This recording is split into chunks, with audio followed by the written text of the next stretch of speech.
Welcome back and welcome back to the Horror Method YouTube channel. Welcome back to episode number 16 of my commercial album cover series. And like I mentioned before, guys, we're just getting to top of the iceberg. We're starting to tackle more and more album covers that a lot of you have been asking me to do videos about. And like I mentioned before, I am slowly but surely catching up. And like I mentioned before, if there's an album cover you think is controversial, let me know down in the comments and I'll get to making a video somehow in the future.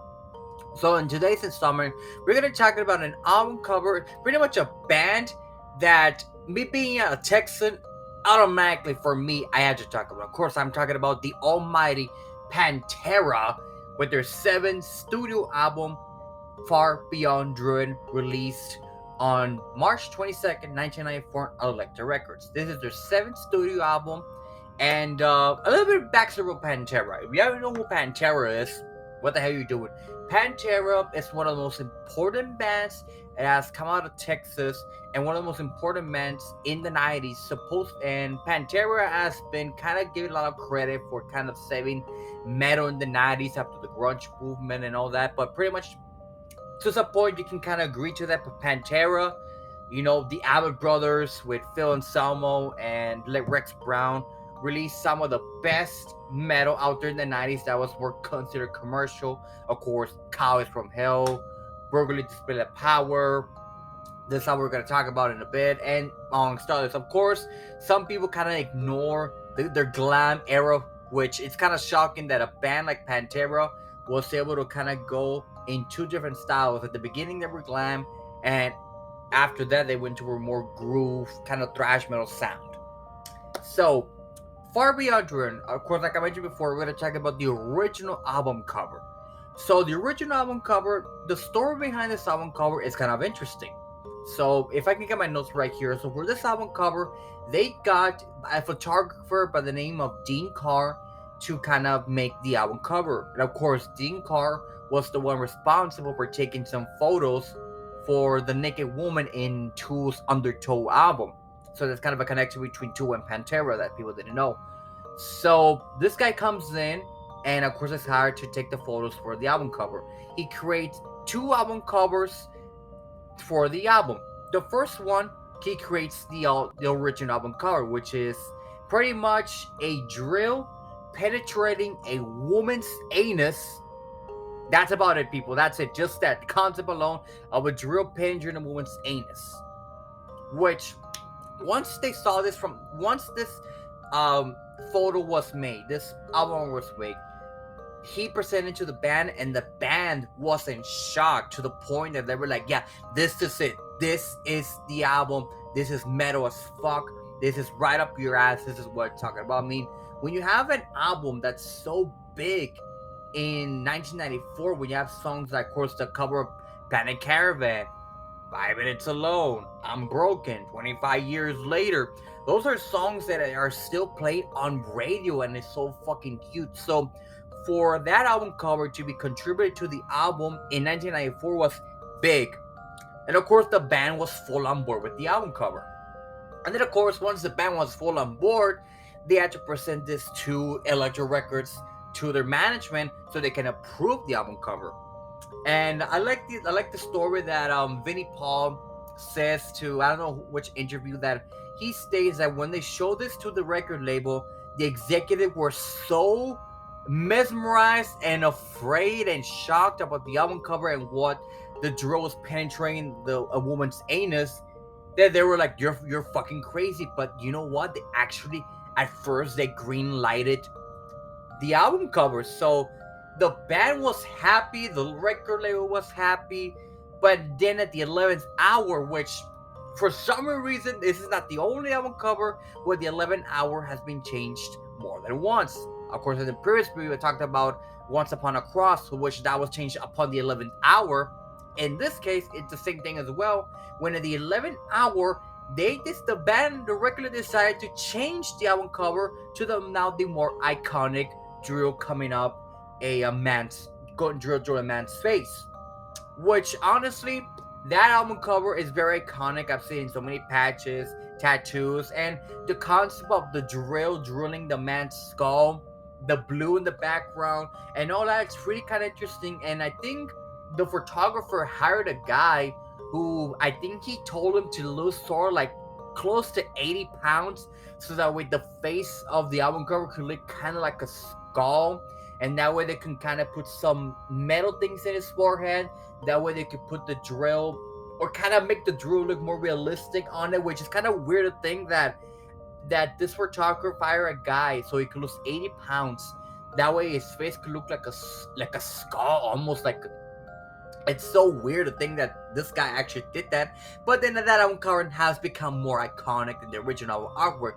But the original album artwork, like I mentioned before, it's one of those things that I never thought in a day that I could ever see something like that. I mean, probably a band like Typo Negative, which I will do a video on the album cover soon enough, would do a kind of thing like that when you kind of have a woman's kind of body parts in an album cover. But from Pantera, I mean, I can kind of see why they were going for it. Kind of reminds me a bit of Metallica's "Metal Up Your Ass" album artwork in a way. So I kind of see the correlation between that, where Pantera were inspired were inspired by Metallica in a lot of things. But you know, it's kind of amazing that this album artwork was almost this close to being the full album artwork. Thankfully, years later, in I think the 20th and 25th anniversary of the album, the original album artwork is included in the album on the picture receipts. But can you imagine in a world where the original album artwork was actually released to the public? And of course, the executives must have known that the backlash was going to happen. First of all, from the sales in the stores in Walmart, Target, and all that, they weren't going to allow such heinous, almost pornographic picture in their shelves in their store to be sold to audiences, and of course, teenagers and all that we're gonna allow that. Of course, in your record shops are more lenient. They can kind of take whatever artwork that you can take. But of course, in Target, Walmart, those big retail stores, they weren't going to allow an artwork like this to be sold on their stores. So that's why you had to change to the now iconic blue drill man with the album cover. Not only that, but if a child or a teenager somehow, somewhere was able to buy that album from that store or record shop, bring it to their house, and just jam into it like nothing else. But then comes in your parent, your mom, and they see this album artwork that your sister are gonna be like, "What the fuck is this? What the fuck is wrong with you? Are you fucking crazy?" And then you raise my child to listen to something like this. What the fuck is this pornographic shit? Which, I know a lot of people out there. I know some people who their parents were really strict when the stuff that they couldn't listen to. Thankfully, my parents, and that's why I love my parents today. They never ever told me what I couldn't and could listen. They always told me to listen to whatever I want, just as long as I don't, have it full blast just to lower it down. So that's why I love my parents to death. But in an alternative universe, this actually happened, and I don't think there was ever any album, any LP pressings that the original album artwork was released. Then again, I don't know. I mean, for maybe one or two, maybe five out there in the world were released with the original album artwork as a test printing, and those might cost hundreds or $1,000. But the fact that the band and the photographer had the idea of a drill going up a woman's anus sounds harsh, sounds fucking brutal, but brutal as fuck to the point, like I mentioned before, the band was full on board, that they were shocked and amazed in how this guy, I said his name, Gene Carroll, was able to create this idea from just listening to the songs and what the band was all about and just create a very awesome artwork. But again, I do understand the record label's point of view that they want to sell records and not like have any backlash. So that's why, thankfully, he also created the alternative, which is now the one that we all know, artwork, and has been more iconic than the original. But if you haven't listened to this album, hell, if you haven't listened to Pantera, listen to Pantera for the love of God. And it's a shame I never had the opportunity to see Pantera. By the time I got into Pantera, by the time, Dimebag passed away, Phil wasn't Hell Yeah, I mean, not Vinny was in Hell Yeah. Phil was doing his solo stuff in Down, and then of course his solo projects. Rex was just, I don't know what Rex was doing, and of course, and then the passing of Vinny years later was kind of shocking that we would never get a full-on Pantera reunion. And nowadays we have a quote-unquote Pantera reunion with two original members of the band, accompanied by, of course, Charlie from Anthrax and Zach Wild, who's been, of course, in Ozzy, who has done his solo in Black Label Society. Very good friends with the Abbott brothers, and it's a shame that a lot of people like myself who were younger never had the opportunity to see Pantera live. I would have loved to see Pantera with the Abbott brothers, and it's one of those things that Pantera is one of those bands, influential bands that will ever live the test of time. With songs like, Cowards from Hell, Walk, Far Beyond Driven, this album, artworks are so iconic to the point of censorship, which is the whole point of this series, that this album artwork, unfortunately had to be censored at the 11th hour. But thankfully, now you can easily get the album artwork in the reissues of the album in the liner notes and the photos. So it's not a total loss, but it would have been so fucking cool that this was the actual artwork that the band decided upon and was re-released to the public.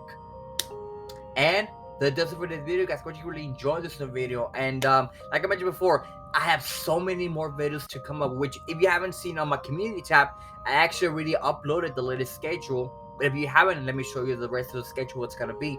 So on April 17, I'm gonna be talking about Cattle Decapitation's Humanor.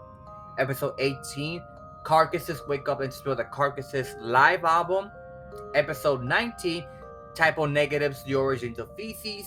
And episode 20, an album that you might not think was controversial today, but at the time it was considered controversial. And of course, I'm talking about The Number of the Beast by Iron Maiden. So stay tuned that for those videos come in the near future. I already think of the next videos I'm gonna do in the next couple of weeks. So there's a lot of good album artworks that I still need to go deep down, and eventually there's gonna be some album artworks that are gonna be so out there that you're gonna never think that they were like, what the fuck. But hope you guys have been enjoying all of these videos so far. The amount of work, the amount of research I do to making these videos possible is absurd, and the reception I've been having from all my videos has been amazing, which has given me the inspiration to continue to make these videos and hopefully some other things in the future. But thank you guys so much for watching. Stay safe, everyone, and until next time, stay metal.